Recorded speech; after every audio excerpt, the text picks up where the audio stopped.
Hi viewers, welcome to our channel. ప్రస్తుతం మనతో పాటు సీనియర్ జర్నలిస్ట్ దాము బాలా సార్ ఉన్నారు. వారితో మాట్లాడదాం. నమస్కారం సార్. నమస్తే. సార్, జగన్ గారు ఇంకొన్ని రోజుల్లో ఢిల్లీ పర్యటనలో ఉండనున్నారు సార్. అయితే ఈయన ఢిల్లీ వెళ్ళడం వెనుక రకరకాల ఊహాగానాలు అయితే వినిపిస్తున్నాయి. అందులో ఒకటి ఏంటంటే, ఆయనకి ఈసారి గెలుపు ఖచ్చితంగా అవసరం కాబట్టి అటు బీజేపీకి ఒక 3 రాజ్యసభ సీట్లు ఉన్నాయి, అందులో ఒకటి ఆఫర్ చేయడానికే వెళ్తున్నారు అన్న వార్త అయితే వినిపిస్తుంది సార్. మరి ఈ వార్తల్లో నిజం ఎంత ఉంది సార్? ఈరోజు క్యాబినెట్ మీటింగ్ అయినాక ఢిల్లీ వెళ్తున్నాడు జగన్. ఢిల్లీలో ప్రధానంగా మోడీ అండ్ అమిత్ షాని కలుస్తానంటున్నారు. ఎప్పట్లాగే ఎప్పుడు వెళ్ళినా కూడా ప్రధానంగా ఏం చెప్తారంటే, ఒకటి ప్రత్యేక హోదా కానీ లేకపోతే ప్యాకేజ్ కానీ, పోలవరానికి సంబంధించి ఇట్లా అంటే అనేక ఇష్యూస్ పెండింగ్లో ఉన్నాయి కదా, వాటి గురించి మాట్లాడడానికి వెళ్తున్నాడు అనేది చెప్తారు. మేబీ అవి కూడా మాట్లాడచ్చు. బట్ దాంతోపాటు ప్రధానంగా ఈసారి ఎందుకంటే ఎన్నికలు దగ్గరికి వచ్చాయి, నెక్స్ట్ మంత్లో అంటే ఫిబ్రవరిలోనే ఎండ్ లోపలే నోటిఫికేషన్ కూడా వచ్చేస్తుంది. కాబట్టి జగన్ ఒక ఆఫర్ ఇవ్వడానికి వెళ్ళాడు బీజేపీ వాళ్ళకి. ఆఫర్ ఏంటంటే, ఇప్పుడు 3 రాజ్యసభ సీట్లు ఉన్నాయి, 3 కూడా జగన్కు వచ్చే అవకాశం జనరల్గా అయితే ఉంది. ఎందుకంటే ఒక సీటుకి 43 మంది ఎమ్మెల్యేల ఓట్లు అవసరం అవుతుంది. జగన్కి 151 ఉన్నారు. తెలుగుదేశం నుంచి కూడా 4 ఉన్నారు. ఒకవేళ అందులో 20-30 మంది వెళ్ళినా కూడా, 20 మంది పైన వెళ్ళినా కూడా ఇంకా 3 గెలిచే అవకాశం ఉంది. తెలుగుదేశం కూడా దీన్ని ఉపయోగించుకొని రెబల్స్ని మ్యాక్సిమం కానీ ఆహ్వానిస్తే మనం గెలవచ్చు అనేది తెలుగుదేశం కూడా నిలబెట్టే అవకాశాలు కనబడుతున్నాయి. ఏదేమైనప్పటికీ 2 అయితే గ్యారంటీగా వైసీపీకి ఉన్నట్టే. 1కి మాత్రమే ఈ గందరగోళం అయితే ఉంది. అంటే వైసీపీలో టికెట్ రాని వాళ్ళు రెబల్స్ అంతా కానీ వెళ్ళి ఓట్లేస్తే ఏమన్నా జరగచ్చు. అది ఎంత పాజిబిలిటీ ఉందనేది చెప్పలేం. ఏదేమైనా ఒక్క సీటు కోసమే ఈ తెలుగుదేశం కూడా ట్రై చేస్తుంది. సో ఈ 2 అయితే ఉన్నాయి. ఆ రెండింటికి కూడా క్యాండిడేట్ల పేర్లు రకరకాలుగా వస్తున్నాయి. బట్ ఇప్పుడు జగన్ ఆఫర్ ఏంటంటే, నేను ఒక రాజ్యసభ సీటు మీకు ఇస్తాను, సో మీరు బదులుగా నాకు 2024 ఎన్నికల్లో సపోర్ట్ చేయండి అనేది మాట్లాడడానికి వెళ్ళాడనేది చెప్తున్నారు. ఇది తెలుగుదేశం మీడియాలోనే బలంగా వచ్చింది ఈ న్యూస్. అంటే మరి బీజేపీ తెలుగుదేశం జనసేనతో కలవడం లేదా? ఎందుకంటే కలిస్తే జగన్కి వాళ్ళు హెల్ప్ చేసే అవకాశం ఉండదు, కలవకపోతేనే జగన్కి వాళ్ళు హెల్ప్ చేసే అవకాశం ఉంటుంది. మరి తెలుగుదేశం మీడియాని ఇలా రాస్తూ ఉందంటే ఒక డౌట్లు వస్తుంది. అంటే గత కొంతకాలం నుంచి గందరగోళం అయితే ఉంది బీజేపీకి సంబంధించి. ఎందుకంటే జనసేన పవన్ కళ్యాణ్ ఎప్పటి నుంచో నేను బీజేపీని కూడా కూటమిలోకి తీసుకొస్తానని మాట్లాడుతున్నాడు. చంద్రబాబు కూడా దానికోసం వెయిట్ చేస్తున్నట్టు కనబడుతుంది. అందుకని పొత్తులకు సంబంధించి కూడా వాళ్ళు ఇప్పటివరకు క్లారిటీ రాలేదని, అంటే సీట్లు సంబంధించి, అందుకని ఇప్పటివరకు క్యాండిడేట్లను అనౌన్స్ చేయలేదని చెప్తున్నారు. చంద్రబాబు ఆల్రెడీ మండపేట కానీ అరకు కానీ అనౌన్స్ చేసినప్పుడు దానికి ప్రతిగా పోటీగా పవన్ కళ్యాణ్ కూడా రాజోలు, రాజానగరం అనౌన్స్ చేశాడు. ఆ విషయాలు మనం చూసాము. సో బీజేపీ తేల్చట్లేదు అనేది అర్థమవుతుంది.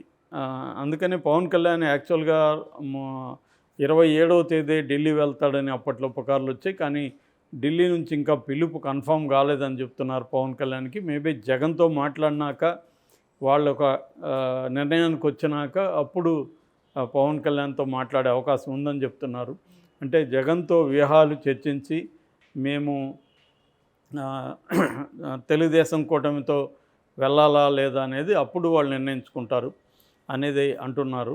సో అదేం జరుగుతుందని చూడాలి. ఇక్కడ ఏంటంటే మామూలుగా ముందు నుంచి కూడా బీజేపీ వ్యూహం ఏమిందంటే, ఆంధ్రప్రదేశ్లో తెలుగుదేశాన్ని వీకెన్ చేసి ఆ ప్లేస్లోకి మనం రావాలనేది అది దాని వ్యూహంగా చెప్తున్నారు. మామూలుగా అది ఓపెన్గానే బీజేపీ నాయకులు చాలాసార్లు చెప్తున్నారు. మేము ఒక రాష్ట్రంలో ఏ పార్టీ బలహీనంగా ఉంటుందో ఆ పార్టీని మరింత బలహీనంగా మార్చి ఆ ప్లేస్లోకి మేము రావడానికి ట్రై చేస్తాం, ఇది మా రాజకీయ వ్యూహం అనేది వాళ్ళు ఓపెన్గానే చాలాసార్లు చెప్పారు. ఆంధ్రప్రదేశ్లో కూడా వాళ్ళకి వైసీపీ తెలుగుదేశం అన్నప్పుడు తెలుగుదేశంని వీక్ చేయడమే ఈజీ అన్న నిర్ణయం వాళ్ళకు ఉన్నట్టు కనబడుతుంది. ఎందుకంటే నెక్స్ట్ ఎన్నికలకి చంద్రబాబు కొంత డల్ అవుతారు, ఆయనకి అప్పటికి ఒక 8 ఇయర్స్ దాకా వస్తాయి.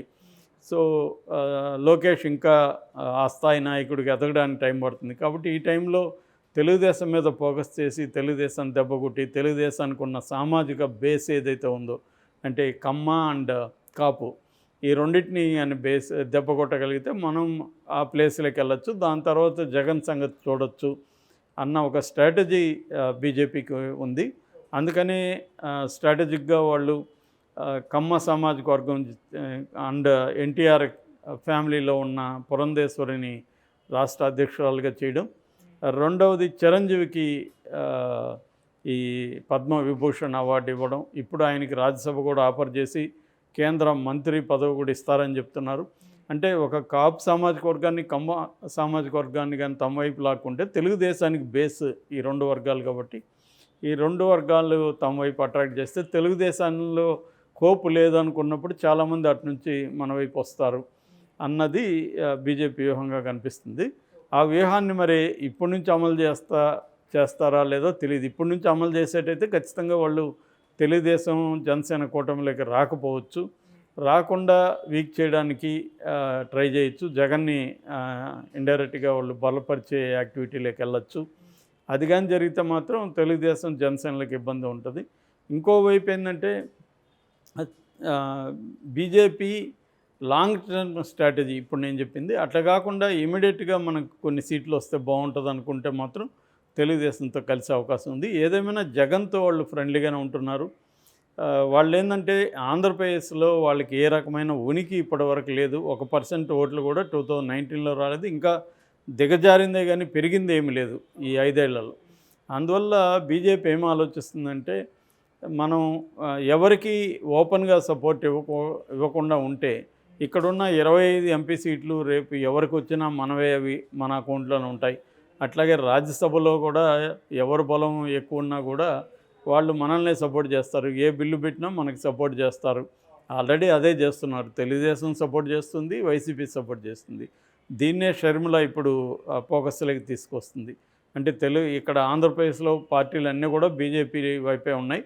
సో ఇవన్నీ బీజేపీ కూటమి అనే చెప్పేస్తున్నాము. వైసీపీ, తెలుగుదేశం, జనసేన 3 కూడా బీజేపీ కూటమిలో ఉన్నాయి. సో దానికి ఆ కూటమికి ప్రత్యామ్నాయంగా కాంగ్రెస్ ఉందన్న నెరేటివ్ని షర్మిల తీసుకెళ్తుంది. ఆమె ఎల్లుండి జంతర్ మంతర్ ఢిల్లీలో కూడా ఒక ధర్నా చేయబోతుంది, అక్కడ నిరసన కార్యక్రమం ప్రత్యేక హోదా గురించి. అంటే ఆమె క్లియర్గా ఈ పార్టీలన్నింటినీ ఒకవైపు పెట్టి కాంగ్రెస్ను ఒకవైపు నిలబెట్టే ప్రయత్నం చేస్తుంది. సో ఈ కాంటెక్స్ట్లో జగన్కి ఎంతవరకు బీజేపీ ఉపయోగపడుతుంది అనేది ఈ మీటింగ్ క్రూషియల్గా ఉంటుందన్నమాట. అంటే ఈ మీటింగ్లో జగన్ ఏం ఆఫర్ చేస్తున్నాడు, దానికి వాళ్ళు ఎలా స్పందిస్తారనేది ప్రధానం. సో తెలుగుదేశం మీడియా ఏం చెప్తుందంటే జగన్ రాజ్యసభ సీటు ఆఫర్ చేస్తున్నాడు. ఆల్రెడీ 2020లో రిలయన్స్ గ్రూప్లో ఉన్న పరిమళ నత్వానికి రాజ్యసభ సీటు ఇచ్చారు జగన్. సో అందువల్ల నిజానికి ఆ పరిమళ నత్వానికి ఆంధ్రప్రదేశ్కి ఏమీ సంబంధం లేదు. అతన్ని ఆంధ్రప్రదేశ్ నుంచి వైసీపీ నుంచి రాజ్యసభకు పంపించారంటే రిలయన్స్ ప్రజలకి, మోడీ ప్రజలకి తలగ్గే జగన్ చేశాడు, వాళ్ళకి ఒక గిఫ్ట్ లాగా ఇచ్చాడు. సో అందువల్ల ఇప్పుడు కూడా మళ్ళీ వాళ్ళు ఎవరిని అడిగితే వాళ్ళకి ఆంధ్రప్రదేశ్ నుంచి రాజ్యసభ సీట్ ఇచ్చే అవకాశం ఉంది అనేది తెలుగుదేశం మీడియా చెప్తుంది. దానికి ప్రతిగా ఏమడుగుతున్నాడంటే మీరు మాకు 2024లో నాకు సపోర్ట్ చేయండి నేను గెలవడానికి అన్న ఇది చెప్తున్నాడు. ఎందుకంటే ఇప్పుడు మోడీని ప్రసన్నం చేసుకోవడం ఇటు జగన్కి అవసరం ఉంది, ఇటు తెలుగుదేశానికి జనసేనకు కూడా అవసరం ఉంది. ముఖ్యంగా తెలుగుదేశానికి, ఎందుకంటే రేపొద్దున ప్రత్యర్థుల మీద ఈడీని, తర్వాత ఇన్కమ్ ట్యాక్స్ని ప్రయోగించడం, ఫండ్స్ ఫ్లోని ఆపేయడం ఎలక్షన్లలో, అంటే పోల్ మేనేజ్మెంట్లో ఇవన్నీ భాగం. డబ్బులను కూడా ఆర్గనైజ్ చేసుకొని ఫ్లో కానీ లేకపోతే ఆ మేరకు వీళ్ళు లోకల్ నాయకత్వానికి డబ్బులు ఇవ్వలేరు, ప్రజలకి ఇవ్వలేరు. ఆ మేరకు ప్రత్యర్థులు ఇస్తారు కాబట్టి వాళ్ళకి ఎక్కువ ఓట్లు పడే అవకాశం ఉంటుంది. అట్లాగే పోల్ మేనేజ్మెంట్ అంటే బూత్ స్థాయిలో గట్టిగా నిలబడి ఫైట్ చేయాలంటే కూడా వైసీపీతో ఫైట్ చేయడం ఇవాళ తెలుగుదేశం జనసేనకి కష్టమైపోతుంది. ఎందుకంటే ఆల్రెడీ అవన్నీ కూడా జగన్ ప్లాన్ చేసుకున్నాడు. ప్రతి ఊర్లో కూడా 50 ఇళ్ళకి ఒక వాలంటీర్ ఉన్నాడు, ఒక గృహ సారథి ఉన్నాడు వాళ్ళకి. అంటే ఇద్దరు వాళ్ళ తరపున ప్రతి 50 ఇళ్ళకి పనిచేస్తారు. వాళ్ళందరికీ ఆ 50 ఇళ్ళ మీద కమాండ్ ఉంటుంది వాళ్ళిద్దరికీ. ఎందుకంటే గత కొంతకాలంగా ఆ 50 ఇళ్ళకి సంబంధించిన అనేక పథకాలని వాళ్ళే చూస్తున్నారు కాబట్టి.